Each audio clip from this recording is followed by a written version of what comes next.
Meus irmãos, nós estávamos de manhã lá na sede, na escola de oração. Hoje é o terceiro dia, terceira aula, e nós estamos pedindo a Deus que nos ajude, porque nós necessitamos da ajuda dele, sempre, todos os instantes, todos os dias das nossas vidas. E o que mais nós queremos é conseguir andar na presença dele, de sorte que ele nos dirija em tudo quanto nós intentamos fazer.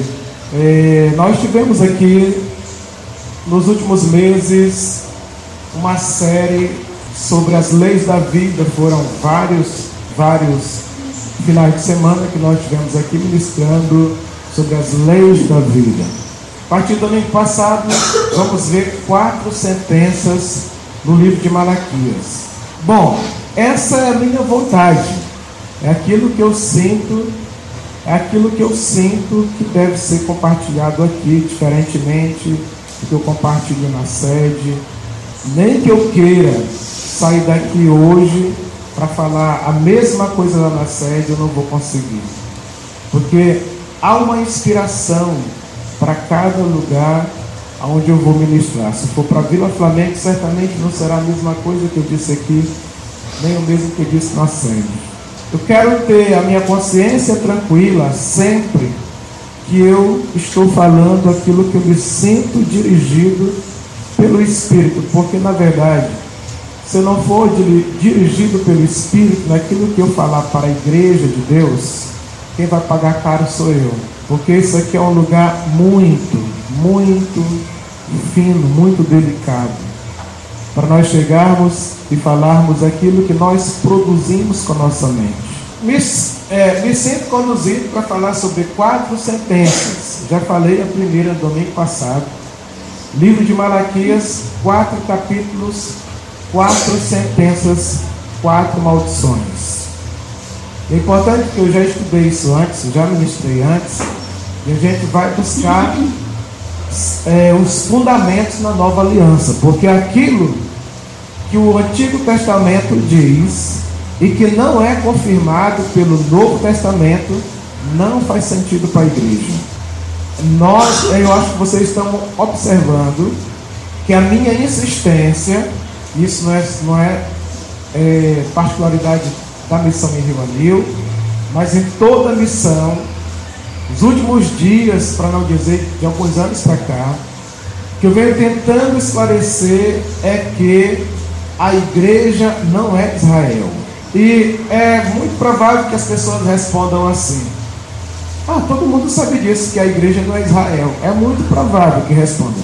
Mas só que o modo como elas vivem mostra que elas estão atreladas ao Velho Testamento.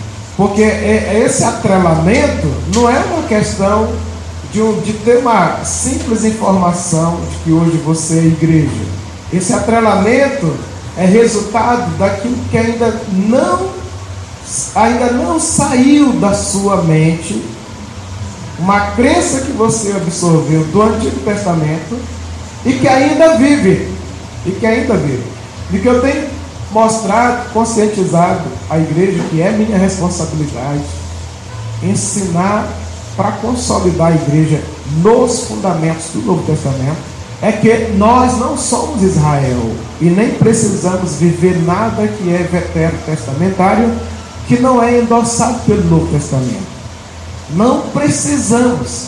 E que nós não precisamos de novidades e nem de fórmulas e de nem invencionices como muito se vê hoje, e de tantas ferramentas e expedientes que são puramente resultados de produção da mente humana. A única coisa que nós precisamos realmente é conhecer a doutrina para a igreja, que é a doutrina que está no Novo Testamento. A doutrina para a igreja e ser fiel à doutrina do Novo Testamento. A única coisa que a igreja precisa fazer é obedecer a doutrina que para ela foi estabelecida, que está no Novo Testamento. Não temos doutrina, e vou dizer isso muito ainda, não temos doutrina para a igreja no Antigo Testamento. Mas temos preciosíssimos ensinamentos que nos esclarecem e que são endossados pelo Novo Testamento. Então, quando eu falo em Malaquias capítulo 1, mostro uma sentença, uma maldição, mostro comportamentos impróprios, inadequados, incoerentes com o sacerdote, tenho como endossar isso no Novo Testamento. Se não tivesse, não faria sentido, nem você precisaria levar adiante.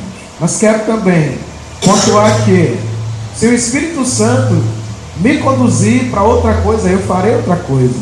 Porque na verdade eu não tenho e não devo ter nenhuma persistência em falar o que eu quero falar.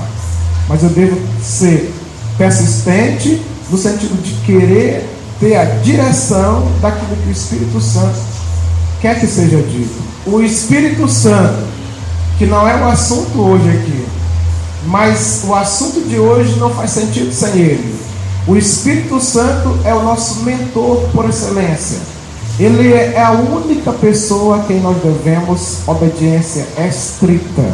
O Espírito Santo é a única pessoa que conhece mais do que todos nós. O Espírito Santo é a única pessoa que pode fazer você ver o que ainda não viu no mundo espiritual, entender o que ainda não entendeu no mundo espiritual, viver em obediência àquilo que Ele mesmo deixou instituído na nova aliança. Só o Espírito Santo pode fazer isso, somente. E a pessoa a quem você deve total obediência é ao Espírito Santo e a ninguém mais. E a ninguém mais. Se você conseguir obedecer o Espírito Santo, você conseguirá obedecer a palavra do Novo Testamento, a palavra de Deus, porque obedecer o Espírito Santo é obedecer a palavra de Deus. Obedecer a palavra de Deus é obedecer o Espírito Santo. Não há comunhão com o Espírito Santo se não há comunhão com aquilo que Ele deixou registrado. Não há como nós agradá-lo, como nós o agradarmos, se nós desagradamos, contrariamos a palavra dele. Ele e a sua palavra são uma só pessoa, é a mesma essência, é a mesma natureza. Não se pode ter comunhão com o Espírito Santo em desacordo com a palavra dele. Nós realmente precisamos nos preocupar em andarmos em harmonia, em acordo com aquilo que a palavra dele diz, do Espírito Santo. Então, se nós conseguirmos andar em harmonia com o que a palavra de Deus diz, de fato nós estamos andando com ele, o autor da palavra. Então, não é muito fácil nós nos contradizermos, é muito fácil. Eu posso declarar o meu amor por ele, tudo que eu digo sentir por ele, e depois, não aqui é o lugar mais difícil de você desagradar a Deus, talvez quase impossível, aqui. Mas quando você sai daqui, de manhã, de tarde, de noite, aonde você estiver, aí sim é que você vai provar se você anda em harmonia com aquilo que o Espírito Santo diz. E o que é que o Espírito Santo diz? É aquilo que a palavra de Deus diz. Hoje de manhã eu compartilhei experiências que nós podemos ouvir a voz do Espírito Santo. Mas antes que a gente ouça a voz dele audivelmente ou intimamente e de modo inconfundível, vamos nos esforçar para ouvir pelo menos o que já está escrito, que é mais fácil. Se a gente ouvir o que está escrito, a gente já está ouvindo o Espírito Santo. Agora, se nós nos aferrarmos às nossas opiniões e convicções infundadas, certamente nós não estaremos ouvindo o Espírito Santo. Se nós precisamos ouvir alguma voz e desejamos ouvir, essa voz deve ser a voz do Espírito Santo. E eu lhe digo que toda vez que a voz do Espírito Santo soar aos seus ouvidos, ela sempre soará de acordo com esta palavra. O Espírito Santo nunca vai falar nada que contrarie esta palavra. E o Espírito Santo nunca vai dizer uma coisa que não seja endossada por Jesus. Porque Jesus, quando foi, ele disse, eu enviarei, antes de ir, ele disse, eu enviarei, e ele falará daquilo que ele tiver recebido de mim, daquilo que ele tiver ouvido de mim. É isso mesmo que ele vai falar para vocês, porque ele há de me glorificar. Tudo que o Espírito Santo falar tem que ser endossado por aquilo que Jesus ensinou. Se alguém disser que o Espírito Santo falou, mas isso, supostamente dito pelo Espírito Santo, é reprovado pelos ensinamentos de Jesus, pode ter certeza que não foi o Espírito Santo, foi um outro Espírito. Então, precisamos atentar ao que a palavra diz, não ao que nós pensamos que ela diz, ao que de fato ela diz. O que ela diz deve erradicar totalmente qualquer outra convicção, ou pensamento, ou filosofia que se tenha, ou ideologia. Quando o Espírito Santo nos falar pela palavra, qualquer outro argumento já não serve para nós, é totalmente descartável. Então eu peço, diante disso tudo, que você dobre, ou triplique, ou 7 vezes mais, dê atenção àquilo que a palavra de Deus realmente diz. E nem mesmo vá atrás de tudo que alguém diz que a palavra de Deus diz, porque eu estou cansado, por assim dizer, estou cansado de ouvir as pessoas repetirem que a Bíblia diz coisas que a Bíblia não diz, que eu sei que não diz. Então, mesmo que alguém te diga, se for eu que te digo que a Bíblia diz, veja se a Bíblia diz mesmo isso, porque o Espírito Santo diz, em primeiro lugar, aquilo que a Bíblia diz. Ele não vai dizer outra coisa que a Bíblia não diz. A Bíblia é a sua palavra. Amém? A palavra é a sua própria natureza. É a mesma essência. O Espírito Santo e a palavra de Deus são um só. São um só. Você entende isso? Entende ou não entende? Os tristes ficam à vontade para dizer amém, não tem problema. Malaquias capítulo 2. Nós não leremos todo o capítulo, mas eu deixo como sugestão de leitura para você ler durante a semana. Acredito que você ouviu minha sugestão domingo passado e já leu todo o capítulo 1. Então hoje no capítulo 2 de Malaquias temos, a partir do versículo 1: agora, ó sacerdotes, para vós outros é este mandamento: se o não ouvirdes, e se não propuserdes no vosso coração dar honra ao meu nome, diz o Senhor dos Exércitos, enviarei sobre vós a maldição, e amaldiçoarei as vossas bênçãos, já as tenho amaldiçoado, porque vos não propondes isso no coração. Eis que vos reprovarei a descendência, atirarei excremento ao vosso rosto, excremento dos vossos sacrifícios, e para junto destes sereis levados. Então sabereis que eu vos enviei este mandamento, para que a minha aliança continue com Levi, diz o Senhor dos Exércitos. Minha aliança com ele foi de vida e de paz, ambas lhe dei eu, para que me temesse. Com efeito, ele me temeu e tremeu por causa do meu nome. A verdadeira instrução esteve na sua boca, e a injustiça não se achou nos seus lábios. Andou comigo em paz e em retidão, e da iniquidade apartou a muitos. Porque os lábios do sacerdote devem guardar o conhecimento, e da sua boca devem os homens procurar a instrução, porque ele é mensageiro do Senhor dos Exércitos. Mas vós vos tendes desviado do caminho, e por vossa instrução tendes feito tropeçar a muitos. Violaste a aliança de Levi, diz o Senhor dos Exércitos. Por isso também eu vos fiz desprezíveis e indignos diante de todo o povo, visto que não guardastes os meus caminhos e vos mostrastes parciais no aplicardes a lei. Amém? Esse texto, ele é rico de muitos ensinamentos e, obviamente, endossados pelo Novo Testamento. Caso contrário, eu nem tocaria no assunto, porque, reitero, se nós tratarmos de qualquer coisa com base no Antigo Testamento, e isso não é endossado pelo Novo Testamento, é descartável. Não serve para nós. Pode servir para Israel, para quem ainda vive sem Jesus, para os que praticam a religião judaica. Mas para nós que já aceitamos Jesus, que aceitamos o sangue da nova aliança, não serve para nós. Há várias coisas que o tempo certamente não me permitirá destacar, mas então eu quero ajudar você a lembrar que no domingo passado nós começamos falando a respeito da reprovação de Deus com relação aos sacerdotes. Deus reprovando os sacerdotes.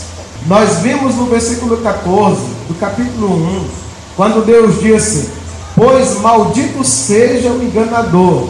Deus estava se referindo tanto àquelas pessoas que levavam suas ofertas, como que se pudesse enganar a Deus, né? Porque elas diziam, prometiam uma coisa e na hora de oferecer, oferecia outra. Então esse era o enganador. E o segundo, e o outro enganador, o que estava no mesmo nível era o próprio sacerdote, porque sendo o sabedor da lei, conhecendo mais do que aquele leigo que vinha oferecer no altar, ao invés de conduzi-lo pelo ensinamento certo, pela instrução correta, compliciava porque aceitava aquela oferta imprópria no altar do Senhor, e com isso contaminava o altar do Senhor. É semelhante, deixa eu dizer o que acontece hoje na igreja, no Novo Testamento. É semelhante um homem, um líder como eu, um ministro do Evangelho, da Palavra de Deus como eu, que tem tantos, que sabe, por exemplo, que tem um irmão que tem uma vida comprovadamente em pecado, e às vezes pecados grosseiros, que os outros também sabem, e o sacerdote está aqui na frente, que sou eu, e vou compliciar, porque sabendo o certo, não, ao invés de dizer que ele deve se emendar, que ele deve se retratar, que ele deve se arrepender, procurar servir a Deus de verdade, não, eu boto aqui no altar, eu boto para cantar, eu boto para pregar, eu deixo ele dizer o que quer, eu deixo ele dizer que ministrar o que não tem nada para ministrar, eu estou compliciando. Nós estamos estudando na terça-feira na sede, que a igreja ela tem que se posicionar com relação a pecados. Não importa que tipo de pecado seja, não importa que tipo de pecado seja. A igreja tem que se posicionar com relação a pecados. Principalmente a igreja, agora de modo generalizado, a igreja que diz ser cristã, que diz ser evangélica, a igreja ela tem que se posicionar, principalmente se o objetivo dela é encaminhar as pessoas para a presença de Deus. Agora, se for fazer números, aí não precisa falar sobre pecado. Se for para manipular as pessoas com outros fins, não precisa falar sobre pecado, não precisa confrontar. Se for para querer ajuntar dinheiro das pessoas a qualquer custo, também não precisa falar sobre pecado, que muita gente vai se aborrecer. Mas a igreja autêntica e o líder autêntico, o sacerdote que zela pelo seu sacerdócio, não vai admitir pessoa nenhuma em pecado vir para o altar. Não pode admitir. Altar, tanto no Antigo quanto na Nova Aliança, é lugar que é reservado para pessoas cuja vida está limpa na presença de Deus. Limpa. E nós precisamos, para estarmos limpos, estarmos lavados por essa palavra. É a palavra que nos lava. Observe, Deus disse, maldito seja o enganador. Então, era maldito que trazia oferta, e era maldito aquele infeliz sacerdote que, sabendo a verdade, compliciava. Era para dizer, olha, esse animal aí não dá para você oferecer. Essa oferta aí, você sabe, a palavra diz assim, ele conhecia. A palavra diz assim, isso aí a gente não aceita. E aí ele voltava. Deixa eu contar logo um exemplo claro. Ontem chegou um homem lá no evento que nós tivemos. Ele tinha uma oferta acima do valor normal. Ele tem vários imóveis e ele fechou o aluguel com 3 imóveis.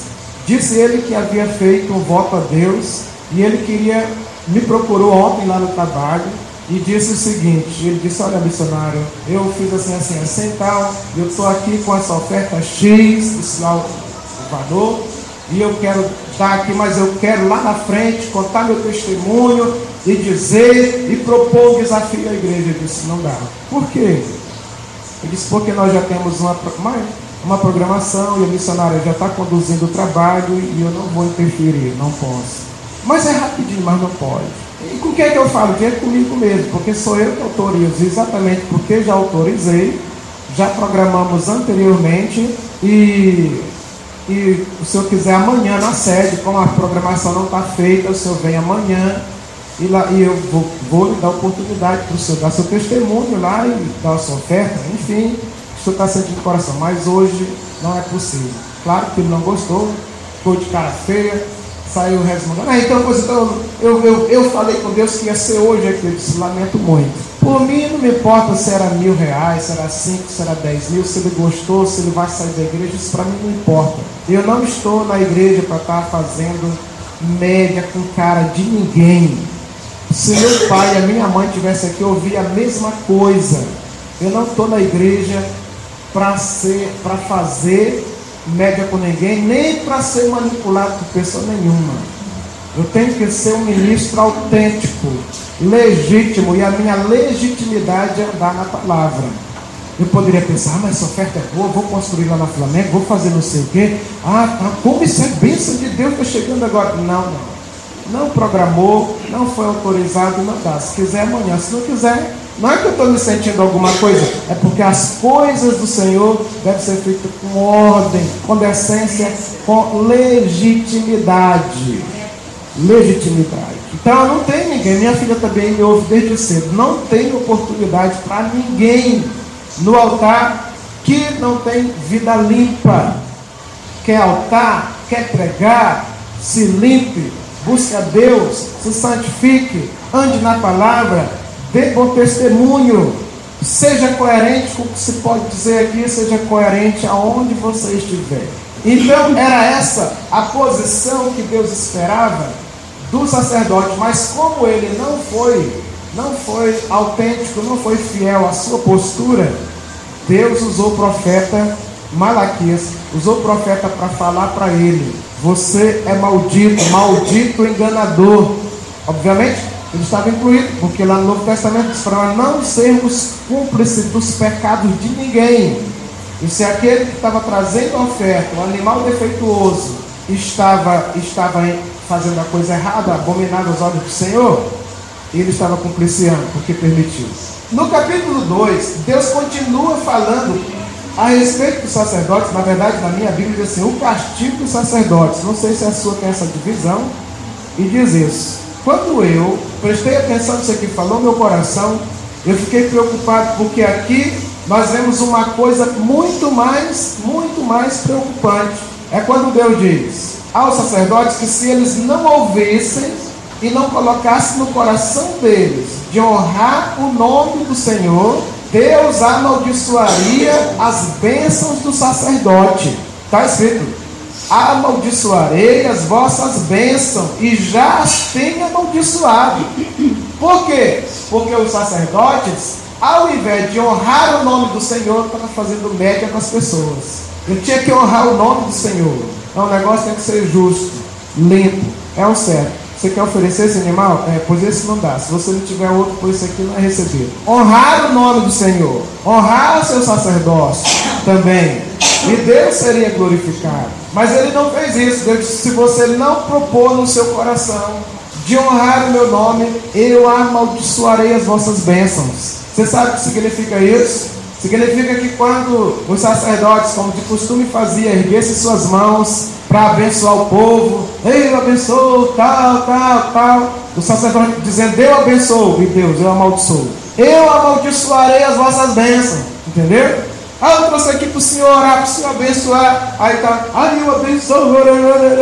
A Deus: eu amaldiçoo. E aí? Qual é o que vale mais? Quem é maior? É a minha bênção?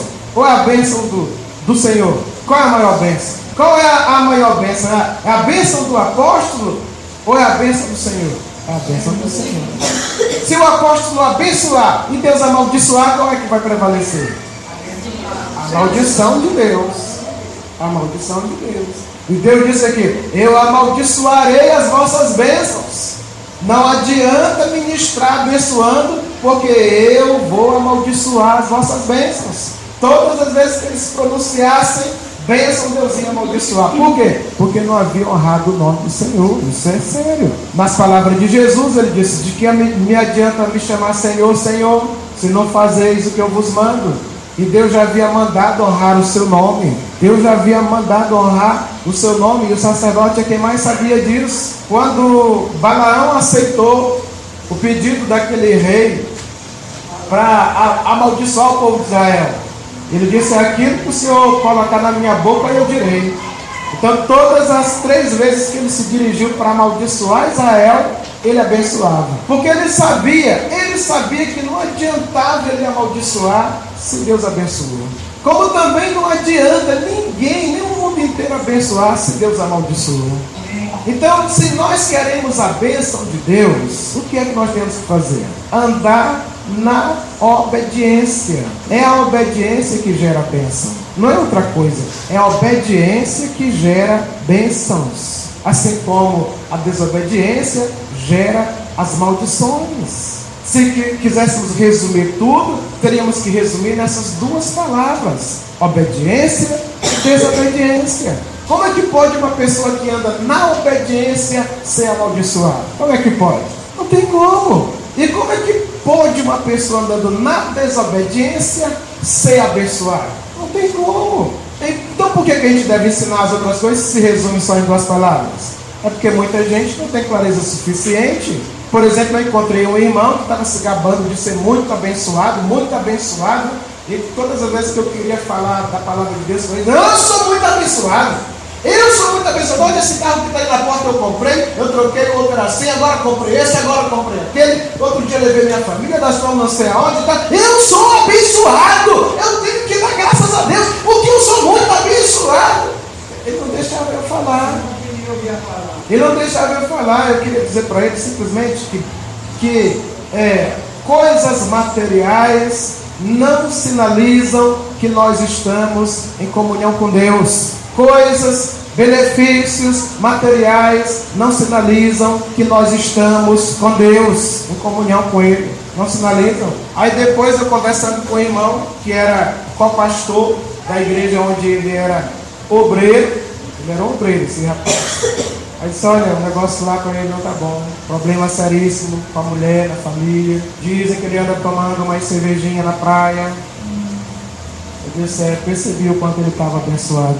Entendeu? Como é que uma pessoa que está na obediência pode ser amaldiçoada?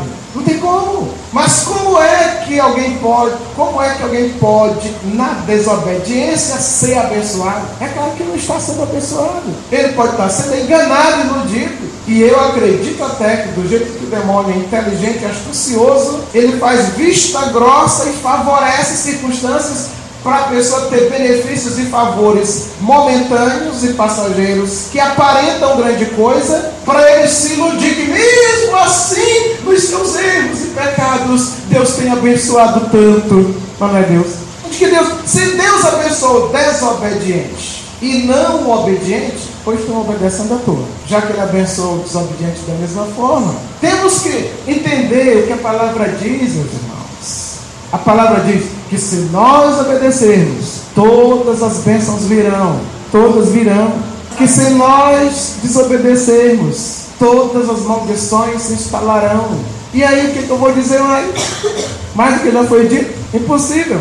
E os sacerdotes aqui são duramente reprovados, duramente confrontados, sentenciados e amaldiçoados. Aqui é amaldiçoado o enganador, é amaldiçoado o que complicia, é amaldiçoado o sacerdote diretamente, as bênçãos dele, é amaldiçoado as bênçãos dele. E ai de mim, Deus me livre qualquer pessoa de ocupar um lugar como esse aqui e dizer: eu te abençoo, eu estou abençoando, você está amaldiçoado. Eu amaldiçoarei as bênçãos do Carlos Alberto. Toda vez que ele disser que abençoa alguém, eu digo: está amaldiçoado. Ai da pessoa que se posiciona no lugar desse em desobediência,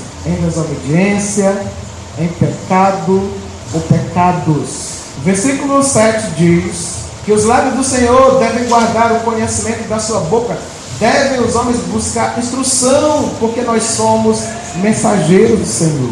Capítulo 2, versículo 7. Então, nós ministros, temos uma grande responsabilidade sobre nós. Precisamos estarmos à altura de que as pessoas que precisam vindo buscar instrução conosco as tenham. Nós não podemos ser tipo cisterna rota, que não retém água, como diz o profeta Jeremias, que você vai buscar e chega lá no acho, você volta com sede. Os homens buscam instrução dos lábios do Senhor, dos lábios do sacerdote. Por quê? Porque eles são mensageiros do Senhor. O sacerdote deve ter uma palavra para instruir o povo. para direcionar e para mentorear. Claro e evidente, sempre orientando pela própria palavra do Senhor. Os lábios do sacerdote devem reter conhecimento. É por isso que Paulo ensina a Timóteo para que ele estude a palavra, para que ele examine, para que ele maneje bem a palavra, porque Paulo sabia disso aqui. Paulo conhecia muito bem o Antigo Testamento, ele era versado no Antigo Testamento, e sabia que aquele que fica na condição, na posição de sacerdote, de ministro, deve estar qualificado para tanto. É realmente grande responsabilidade, é necessário realmente capacitação. Há um texto aqui, é o versículo 9, o último versículo que lemos hoje. Eu disse que há outras coisas, mas o tempo não dá para a gente comentar. O versículo 9 diz: por isso também eu vos fiz desprezíveis e indignos diante de todo o povo. Quem Deus fez desprezível e indigno? Quem? Sacerdote. Desprezível e indigno diante de todo o povo, visto que não guardaste os meus caminhos e vos mostrastes parciais no aplicar da lei. Volta a questão. Se há parcialidade, não há legitimidade. Porque a palavra nos ensina que nós não podemos ser parciais no julgamento. Nós temos que ser exatos no nosso julgamento. Não podemos ser parciais, nunca. Quando Deus fala ao sacerdote, reprova. Se Deus reprova porque ele estava praticando, porque ele se mostrava parcial. A uns ele aplicava de um jeito, a outros ele aplicava de outro. E aí é aquela história que a gente volta a dizer, você quer ganhar imagem fazendo média, porque muitas vezes se você se posiciona, não é parcial, você perde a simpatia. Quanta gente me acha antipático? Por quê? Porque eu não sou parcial, eu me posiciono sem ser parcial. Tenho 2 filhos, todas as vezes que nós conversamos, colocamos 2, nenhum é melhor que o outro. Vou buscar de Deus a melhor forma possível de não favorecer um em detrimento do outro. Nunca pensei em dar oportunidade a um que não daria ao outro. Eu não posso ser imparcial. Aliás, eu não posso ser parcial, eu tenho que ser imparcial, sempre imparcial. E Deus disse que o sacerdote se tornaria desprezível, e é lamentável para um sacerdote, indigno, porque ele não guardava os caminhos do Senhor. Que andar no caminho é andar na palavra, é andar nos ensinamentos, os caminhos do Senhor. Não pense, eu quero andar nos teus caminhos, é que Deus vai te levar para o céu, lá tem milhares de caminhos, Deus vai te levando, o anjo vai te levando, tantos caminhos do Senhor para você passear. Não é? Os caminhos do Senhor são os ensinamentos do Senhor, são os princípios do Senhor, que o sacerdote não estava andando nos caminhos, como muitos intitulados ou colocados, ou que um dia ganharam por ganhar, mas depois deixaram de andar nos caminhos do Senhor, nos princípios, nos ensinamentos do Senhor. E esses aqui, então, receberam mais esta desventura, digamos assim, né? De se tornar desprezível e indigno diante do povo. Sabe por que isso aqui acontece? Porque se é verdade que muita gente na igreja quer sacerdotes onde a congregação possa fazer o que deseja e o que quiser com o sacerdote, ou seja, ele tudo aprova, ele tudo diz sim, ele sempre está a favor de tudo que todo mundo queira. Se isso é verdade também que há pessoas que buscam referência, de pessoas que tenham postura legítima como sacerdotes. Também isso é verdade. Muitas pessoas estão cansadas e cheias. Eu vi uma vez uma situação muito triste. Pretendo encerrar com essa triste história aqui. A vida não é feita só de momentos felizes, né? Um homem chegou, aliás, vou contar 2. Melhor, vou contar 3. Vou contar 2 histórias. A primeira é que o homem chegou na congregação, e olha só, a gente não sabe como as pessoas vêm para a congregação. É pelo menos esse homem veio daquele tipo de homem influente, onde ele chegava, ele influenciava, tal, e a família dele, com status na sociedade, tal, e aí ele começou a fazer, dizer, ele pensava, dar as sugestões, Aí, não, tudo bem, tá, não, tudo bem, tá, não, tudo bem, tá. Meses depois ele resolveu sair. Aí saindo dali, sabe o que ele disse? Eu vou sair daqui porque eu vim para ver se era diferente. Mas não é diferente, era igual nos outros lugares lá do mundo onde eu chegava, controlava tudo, manipulava todos. E aquele líder ele se tornou desprezível e indigno, porque se comportou, teve a mesma postura daqueles que nem sabem o que é sacerdócio, nem o que é ministério. Ele teve a mesma postura. Se eu não quero ficar aqui, nem eu nem minha família, porque aqui eu pude fazer o mesmo que eu fazia nos outros lugares. 1992, eu estava em Chapadinha, eu era evangelista, co-pastor por Carapicuíba. Eu estava ali, um homem, sargento da polícia, ele congregava conosco, era auxiliar do nosso pastor, do meu pastor. E esse homem, ele tinha uma vida muito feia, irregular, que não posso dizer aqui. Ele estava lá, era auxiliar do pastor, tinha várias funções e oportunidades. Um dia ele conversando comigo, ele disse assim, acho que eu tinha 22 anos, por aí assim, e ele disse, olha evangelista, eu sempre fui um camarada assim, de entrar para ganhar. Todo lugar que eu entrei foi para ganhar. Teve a corrida, não sei de que aqui na nossa cidade, eu entrei e ganhei, primeiro lugar. Teve não sei o que, de tiro lá na polícia, eu fui na primeiro lugar. Aí depois veio as provas para sargento, eu fui lá, primeiro lugar. E aí eu passei por uns problemas e tal, mas aí o pastor me evangelizou, o pessoal me evangelizaram. Entrei na igreja e ia para ser pastor. E eu vou lhe garantir aqui, falando para mim, e eu vou lhe garantir aqui, eu entrei e vou ser pastor. O senhor vai me ver, eu vou ser pastor. Amém. Resumo, eu não sei se ele já saiu de Pedrinhas. Porque a igreja não é sacolão que todo mundo pode abrir. Não é corrida de policial, nem lá o que ele correu. Ministério é quem Deus estabelece. Não é quem se auto-estabelece. Qualquer um pode abrir um sacolão. Mas ministério é quem Deus estabelece. E Deus não estabeleceu aquele homem como pastor. Ele pensou que porque ele foi sargento em primeiro lugar, porque ele ganhou a taça da cidade em primeiro lugar, ele ia ser o pastor em primeiro lugar. Está em Pedrinhas. Eu nem vou contar as coisas absurdas que ele fez. Então nós precisamos realmente prestar atenção no que é ensinado na palavra. Eu não estou aqui para você ser meu seguidor, quero que você siga a palavra.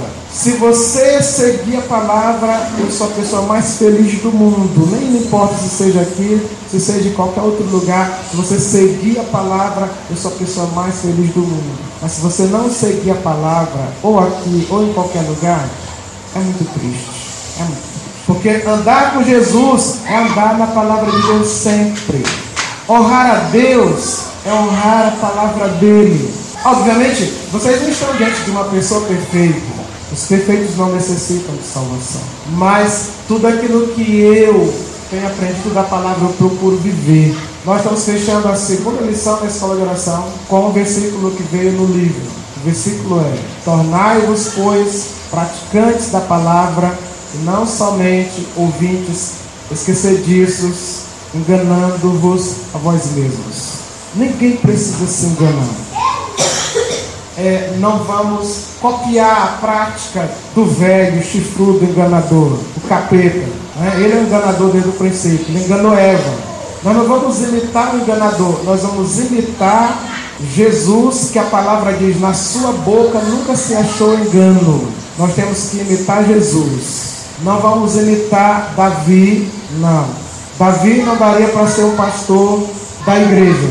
Ele foi um homem que teve muitas mulheres. O Novo Testamento não aceita poligamia, como também não aceita divórcio, a não ser no caso de infidelidade conjugal, onde não há interesse pela reconciliação. Então ele foi um homem de muitas mulheres, polígamo. Segundo, ele foi um ministro da antiga aliança. Ele nem sequer tinha noção do que seria ser ministro da nova aliança. Terceiro, ele não era filho de Deus. Ele era filho das promessas aos israelitas. Diferente de eu e você que somos filhos de Deus. Ele não daria para ele ser nem um ministro na igreja do Novo Testamento. Não daria. Eu não quero imitar Davi. Paulo diz: sejam meus imitadores, assim como eu sou de Cristo. Então imite a Cristo, ou imite Paulo. Ele estava e esteve à altura de poder dizer: me imitem, porque eu sou imitador de Cristo. Ele não imitou Davi, não imitou Abraão, não imitou ninguém. Eu sou imitador de Cristo. Para mim é o melhor exemplo. Para mim é o melhor exemplo. Porque eu vivo na nova aliança. Ultimamente uma coisa tem me incomodado, porque aqui, em especial aqui, todos nós fomos selados pelo sangue da nova aliança. Nós não somos Israel, nós somos igreja. Igreja vive debaixo dos ensinamentos doutrinários do Novo Testamento. Funcionário, então, por que o Senhor usou o Antigo Testamento? Vou lhe ajudar de novo. Porque tudo que eu disse do Antigo Testamento é endossado pelo Novo. Sobre o engano, sobre os sacerdotes que não têm postura de sacerdotes, sobre os que não oferecem o seu melhor pensando em enganar a Deus, levando qualquer coisa para o altar, sobre vida que não está limpa diante de Deus mesmo assim. Uma das preocupações minhas hoje, eu não sei se algum dia eu estarei falando em algum lugar a nível de Brasil, mas uma preocupação eu tenho, e onde eu estiver e puder eu vou compartilhar. Coração, ver a igreja no Brasil vivendo muitos evangelhos, onde você vê tanta coisa que realmente não está nem um pouco aproximado do que o Novo Testamento ensina. E o que nós precisamos é seguir o Novo Testamento. E aconselho que você faça o mesmo, para você andar à luz da doutrina do Novo Testamento. Não acrescente mais coisa, não retire nada, só siga aquilo que a palavra diz. Mas nas igrejas de modo geral, eles estão criando tantas coisas, isso pesa no meu coração, porque eles deveriam estar ensinando a palavra de Deus, o Novo Testamento, ensinando o povo a seguir a doutrina que ficou para a igreja. Mas não, eles estão criando coisas que o mundo, com todas as suas ideias brilhantes, estão invadindo as igrejas. E as novidades são tantas, e a ausência do poder, da manifestação do Espírito Santo ainda é muito maior do que as novidades que aparecem. Eu não sei até onde, talvez eu saiba, vai parar no dia que o Senhor da igreja, juiz, meu e deles, vai separar quem andou na palavra e quem não andou na palavra, quem criou invencionice e quem resolveu obedecer a palavra de Deus, quem foi fiel à doutrina para a igreja e quem resolveu seguir sua própria cabeça. Nós temos pastores hoje que estão no terceiro divórcio, estão pastoreando, e ainda diz assim: minha igreja é uma bênção, tem 3.000 pessoas, toda no ar-condicionado, em cima e embaixo. Temos bases fora do Brasil, em vários lugares. Terceiro divórcio. Malaquias capítulo 2, versão de Almeida. O Senhor Deus repudia o divórcio. Versão da NVI: eu odeio o divórcio. Palavra. A gente tem que seguir a palavra. O pastor está no terceiro divórcio. Está pastoreando, dá uma bênção. Ontem mesmo encontrei um. Eu vi quando ele deixou a mulher, largou os curuminzinhos miudinhos, agora já estão tudo grande. Viu quanto a mulher sofreu lá sozinha. Ele era evangélico, inclusive ia com ela para a igreja. Fiquei feliz quando olhei ele, que nunca mais tinha visto. Triste demais quando anunciado que é pastor. Pastor que largou a mulher porque era mulherengo e arranjou outra, se casou e agora é pastor. Que ministério será esse? E é isso que nos diferencia, porque na nova vida não tem vez. Porque nós queremos seguir a palavra. Você quer se divorciar, viver aventurando, não deu certo com essa, faz com a próxima. Então, siga os demônios do divórcio. Nós vamos seguir a palavra de Deus. E todo mundo é livre para fazer o que quiser da sua vida. Isso é que preocupa, que pesa no meu coração. O que é que esses líderes estão ensinando? O que na verdade é a intenção deles? O que é que eles desejam? Quais suas finalidades? Quais serão seus verdadeiros interesses? A sombra deste evangelho santo e incorruptível. Isso é que tem pesado no meu coração.